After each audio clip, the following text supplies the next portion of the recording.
considéré comme la bête noire en couture, l'enfilage de la surjeteuse. Cela peut sembler plutôt compliqué, surtout lorsqu'on ne l'a jamais fait. Le mois dernier, je vous ai proposé un tuto sur l'enfilage de la machine à coudre. Et finalement, c'est un petit peu le même principe. Il faut suivre le chemin indiqué pour chacun des fils.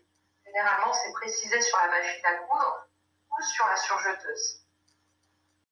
Bonjour, je suis Linda et sur cette chaîne, chaque semaine, je propose de nouveaux tutos pour apprendre à coudre ou se perfectionner. Si comme moi, tu aimes la couture, abonne-toi et clique sur la petite cloche pour ne rien louper. Voilà, je vous présente donc la surjeteuse. Donc moi j'ai une surjeteuse Element Paf, c'est une de chez Lidl, je me rappelle plus du nom, Overlock 1450 OL. Voilà, c'est un premier prix, je l'ai eu à 150 €, ça fait un peu plus de 5 ans je crois que je l'ai. Elle est superbe, j'aime beaucoup, je l'utilise aussi beaucoup. Je vous la présente, je vous montre un petit peu comment elle est et je vous montre l'enfilage. Je vous fais faire un tour rapide. Donc on a un branchement évidemment pour la pédale, hein, pour la prise et la pédale comme pour une machine à coudre classique. Le bouton marche-arrêt sur le côté. Là c'est la molette pour faire monter et descendre les aiguilles. Ensuite on va avoir ici un petit capot qui va s'ouvrir. Donc il faut le pousser comme ceci et on tire. À partir de ce moment-là, l'aiguille ne piquera plus. Donc il faut quand même penser avant toute chose à mettre quand même hors tension notre surjeteuse. Donc voici pour les mécanismes à l'intérieur. Donc c'est des petits mécanismes. J'espère pouvoir réussir à tout bien vous montrer en vidéo. On a aussi ici, je referme le capot, un petit réglage ici. Alors, je vous préciserai tout ensuite dans un autre tuto pour les réglages. Je vais avoir ici une petite molette également pour faire des roulotés ou rester en neutre. On va avoir un petit bras qui s'enlève, donc ça c'est hyper pratique évidemment comme pour la machine à coudre pour pouvoir coudre les ourlets de manches ou les ourlets de pantalon. Ça c'est top. Ici on va avoir un petit interrupteur pour mettre en marche le couteau pour couper le tissu ou alors le laisser éteint. Et ensuite on a nos réglages, nos molettes ici de réglage. À l'arrière on va avoir nos 4 supports. Il faut ajouter ces petites pièces pour pouvoir poser nos cônes. Et on va avoir ici une antenne télescopique, justement placer nos fils pour pouvoir faire l'enfilage au niveau de la surjeteuse. Donc ce qu'il faut faire déjà, c'est mettre hors tension la surjeteuse, soulever au maximum notre antenne télescopique et on va avoir besoin de 4 bobines de fil. Donc pour ce tuto, j'utilise 4 bobines de fil de couleurs différentes pour que vous puissiez bien voir au niveau de l'enfilage et le résultat. C'est ce que je vous conseille de faire quand vous allez faire vos premiers tests sur les tissus. Ça vous permettra de savoir quel fil il faut ajuster au niveau de la tension. Mais bon, le mieux quand même, c'est de pouvoir toujours garder avec soi le manuel, parce que je vous assure que comme on peut faire plusieurs sortes de réglages, si l'on fait un rouloté ou si on utilise 3 fils, 4 fils, 2 fils, c'est important de garder le manuel parce qu'on ne peut pas se rappeler de tout à chaque fois, donc il faut bien le conserver. Comme vous avez pu remarquer, au niveau des mécanismes, c'est quand même différent par rapport à une machine à coudre et c'est assez complexe à filmer. C'est pas très compliqué à réaliser, mais c'est vraiment qu'au niveau de la vidéo, pour filmer les petits mécanismes, c'est assez complexe. J'espère que vous allez pouvoir y voir plus clairement en faisant des zooms par la suite au niveau du montage. Je vous montre un détail important, c'est que sur la machine, l'avantage pour celle-ci, c'est peut-être pas le cas sur toutes les surjeteuses, en tout cas sur celle-ci, on a des codes couleurs, le bleu, le vert, le rouge, le jaune, et on a aussi des numéros. Et il faut suivre en fait l'ordre d'enfilage pour chacune des bobines. Chacun des fils, il faut vraiment suivre l'ordre d'enfilage et aussi le code couleur pour chacun des passages. Alors, généralement, on n'a pas ce code de numérotation ou ce code couleur pour toutes les surjeteuses, mais ce sera toujours le même principe pour les surjeteuses. On utilise d'abord, on enfile d'abord le boucleur du dessus, c'est cette petite tige que je vais vous montrer, et en deuxième temps, on enfile le boucleur du bas. Et c'est ce boucleur-là qui est quand même beaucoup plus complexe à faire passer parce que il faut être très minutieux. C'est pour ça que on vous livre avec la surjeteuse, une petite pince spéciale, parce que c'est des mécanismes très petits, donc effectivement, pour passer les doigts, c'est un peu complexe. Une fois qu'on a monté notre télescope pour le support des fils, qu'on a mis hors tension la machine, on va commencer par le premier fil à passer. Alors je vais poser ma première bobine de fil. Pour le premier fil à enfiler, ce sera toujours le même principe, quelle que soit la surjeteuse que vous avez, c'est le premier fil à passer dans tous les cas. Donc on est sur le deuxième support en partant de la droite. Au niveau de l'antenne, il faut toujours passer le fil par l'arrière. On va de l'arrière dans la boucle du support vers l'avant. On ne va pas vers l'avant pour aller dans l'arrière. C'est vraiment de l'arrière vers l'avant. Ensuite, on va suivre le chemin du fil numéro 1 qui lui est en rouge. Donc je vous montre au-dessus. Au niveau de l'enfilage, vous avez des petites languettes juste là. Il faut faire passer le fil d'abord dans cette languette. Ici. Et elle se soulève un petit peu, mais après il faut rabaisser bien la languette. Une fois que vous l'avez passé sur cette petite languette, on va descendre dans la petite fente que nous avons là. Juste ici. Juste en bas.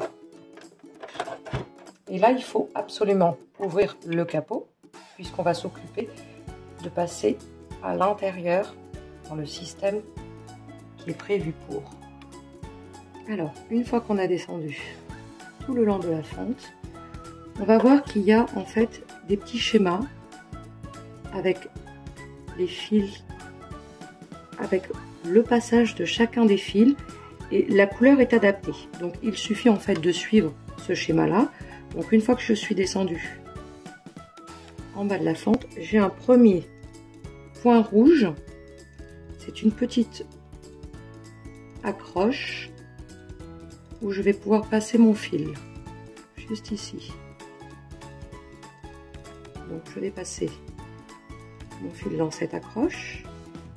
Mon deuxième point rouge, donc on suit en fait de droite vers la gauche, toujours de droite à gauche. Une fois que je suis passée ici, j'ai une deuxième accroche ici avec un point rouge. Donc je sais que je dois passer ce fil ici. On fait attention à ne pas passer le fil dans les autres boucles qui n'ont pas le même code couleur.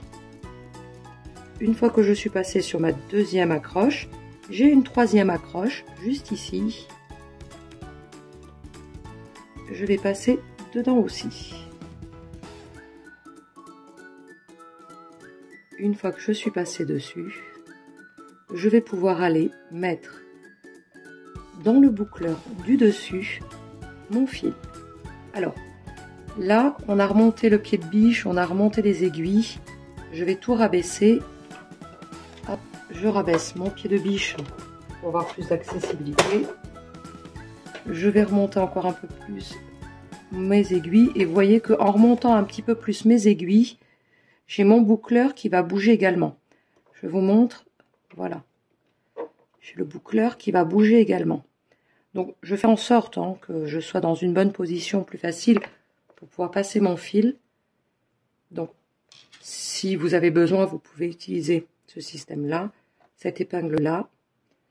Bon, pour l'instant, j'en ai pas besoin, mais bon, c'est vrai que pour attraper le fil à l'arrière, c'est assez pratique. Je vous montre. Et on fait attention que quand on tire sur le fil, il ne passe pas sur d'autres crochets. Une fois qu'on a tiré notre fil, on va le faire passer sous le pied de biche. Donc je vais le remonter. Et il faut que je le fasse passer entre mon couteau qui coupe le tissu. Je vais vous montrer de plus près. Je rebaisse le pied de biche pour que vous puissiez le voir. Voilà, j'ai un petit couteau juste ici.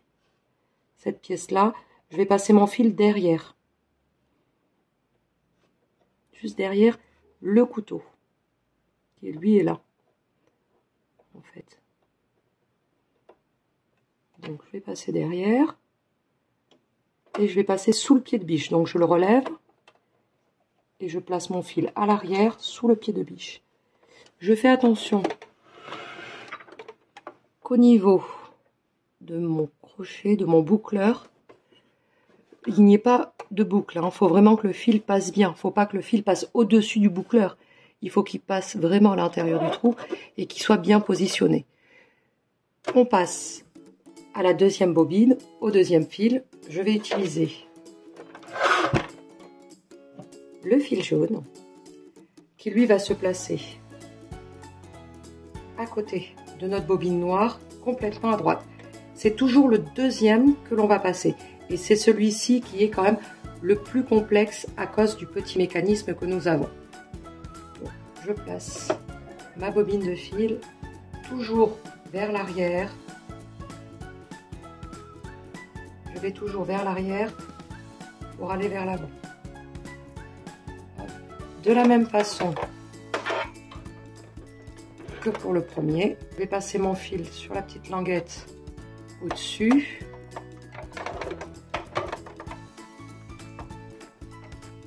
Et je referme la petite languette si elle s'est trop soulevée. Je vais passer dans la fente du fil jaune, le numéro 2. Je passe tout du long dans la fente. Et on va descendre pour suivre le trajet adapté à notre deuxième fil.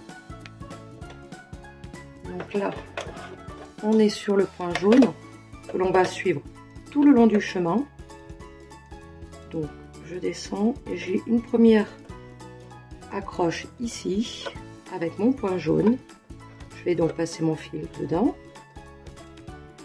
J'ai une deuxième accroche entre les deux accroches rouges. Il y en a une ici juste là avec mon petit point jaune toujours pour m'indiquer le chemin. Du coup je vais suivre la trajectoire. Je vais mettre mon fil dans la deuxième boucle en faisant toujours attention de ne pas faire passer mon fil dans les autres crochets. Ici on a donc le premier rouge qu'on a déjà passé. On va avoir un deuxième crochet ici avec notre point jaune. Je vais aussi passer mon fil dedans. Alors ce qui est surprenant, c'est que ici j'ai une boucle. Il n'y a pas de point, mais je vais passer dedans parce que c'est ce qui va me permettre d'accéder au crochet ici pour passer dans le boucleur du dessous. Je vous montre et c'est là où c'est un peu plus complexe parce que c'est vraiment un tout petit mécanisme. Alors, je tire bien sur mon fil parce que je vais avoir besoin de longueur pour celui-ci. Donc j'ai cette boucle, je vais passer mon fil dedans.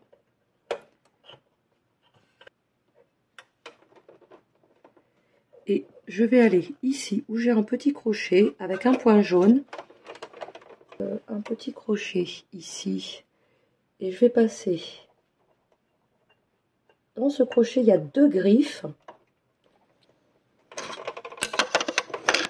Et je vais passer mon fil dedans. Autour des 2 griffes.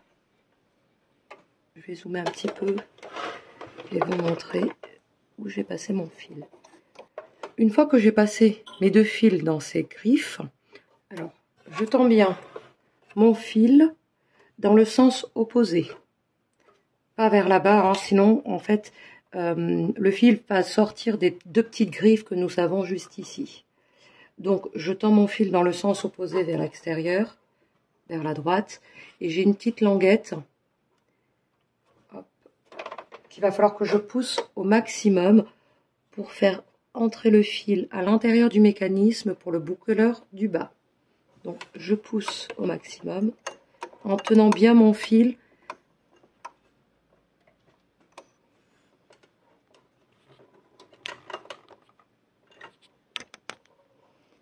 Et une fois que je n'ai plus le fil dans les 2 dents, dans les 2 petits crochets, à ce moment-là, je vais pouvoir le passer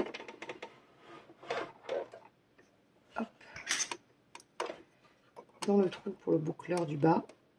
Je vais descendre et qui lui est juste à ce niveau-là.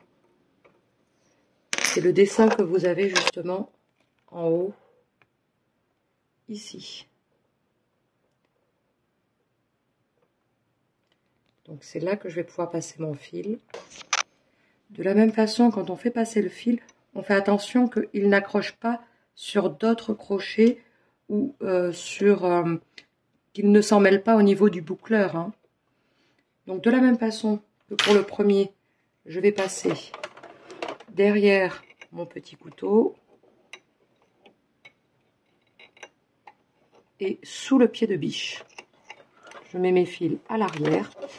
Maintenant que cette étape est terminée, on va pouvoir fermer le capot et passer aux 2 fils pour enfiler nos aiguilles. Donc moi sur ma machine, le numéro 3, le 3e c'est celui-ci.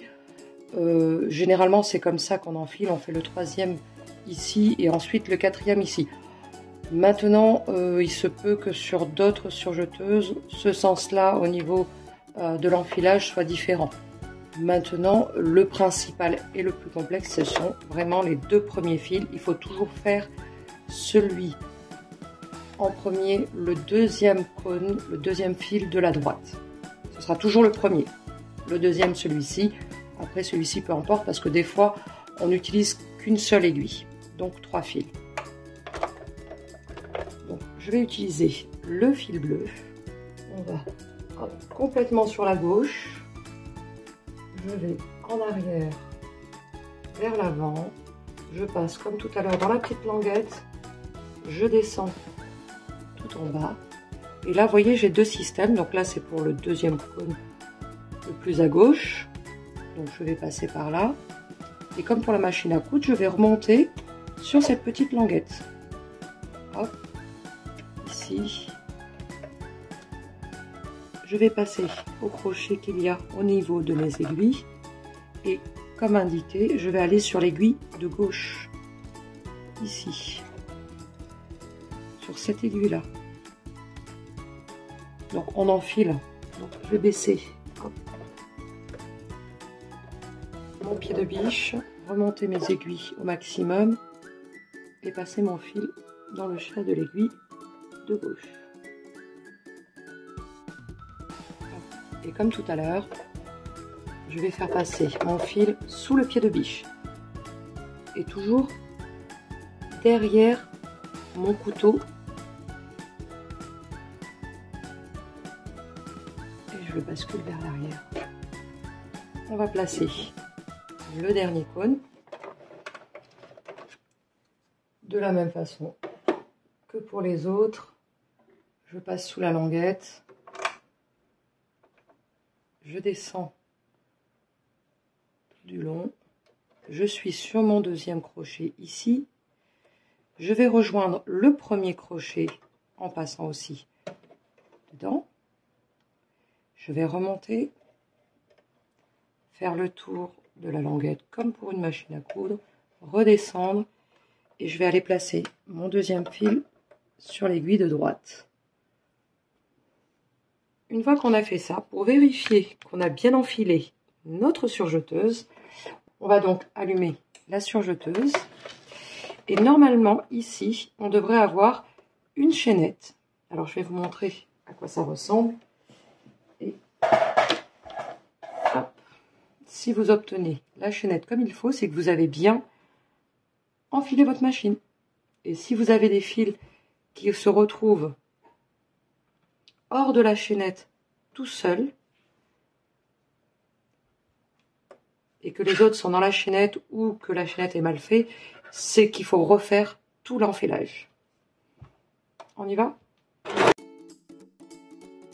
Voilà la chaînette que l'on doit obtenir.